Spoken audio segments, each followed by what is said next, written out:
Hello and welcome back to Vox Terra. We're going to talk today about conservative, evangelical, Christian, Speaker of the House, Republican Mike Johnson. But before I start on that, I just want to relate to you a conversation I had with an evangelical friend of mine who's now a preacher.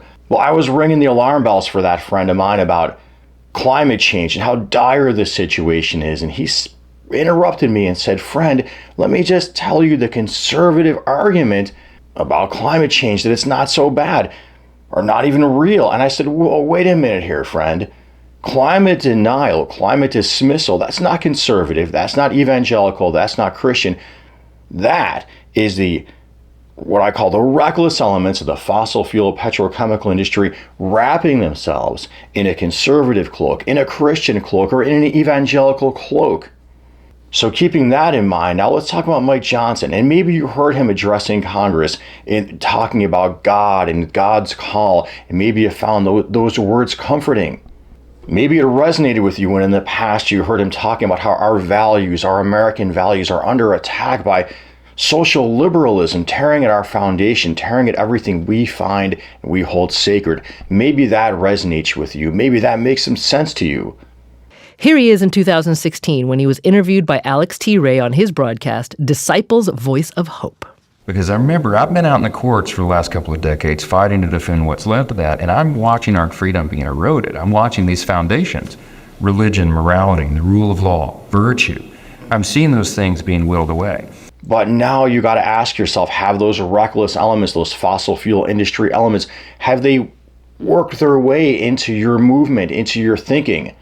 Are they taking advantage? Are they marketing? Well, so let's look at Mike Johnson. From the League of Conservation Voters, Mike got a 2% score, a 2% score. The League points out he's voted against the environment time after time, warning that even now he's pushing back against clean energy. And they sounded the alarm about him in a short video they put out. And in that video, there they cited that he's got a 100% score from what they call fossil fuels, or the American Energy Alliance.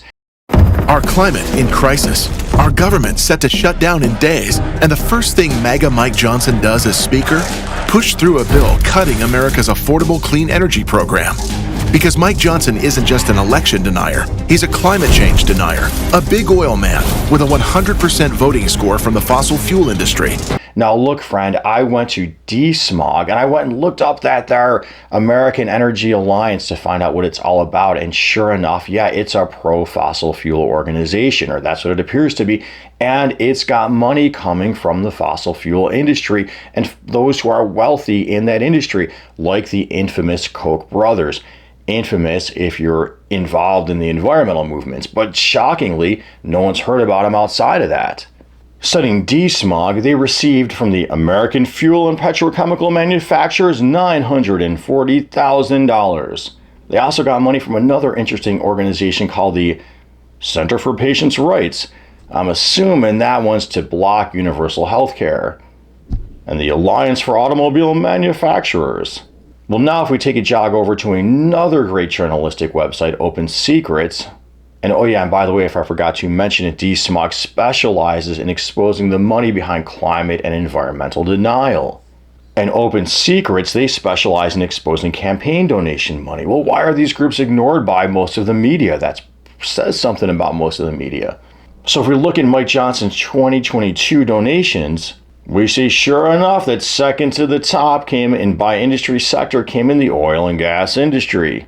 And interestingly, I thought his top donor was from the American Israel Public Affairs Committee. Well, there's another group called the Heritage Foundation. And if you got conservative values, you might think, hey, they're on your side. And even there too, Desmog points out they got 725,000 scamoles from ExxonMobil. And they too, like the American Energy Association, champion climate dismissal or climate denial or the blocking of action. Again, all just a big front to protect business as usual, putting on a conservative traditional cloak.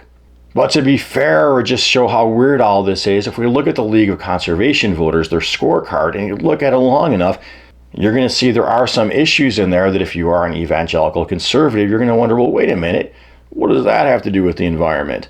And that then gets you into this whole false, weird culture where we're all forced into, you line up on this set of issues or line up on that set of issues. When in reality, what the issue should be, and is, in my opinion, that there are millions of dollars going from these dominant industries, especially fossil fuels, to our politicians, and they have influence all throughout our media, and that's just ignored. And that influence is why we haven't changed, going back over the decades, why we are just stuck in this system of buy, sell, buy, need it or don't.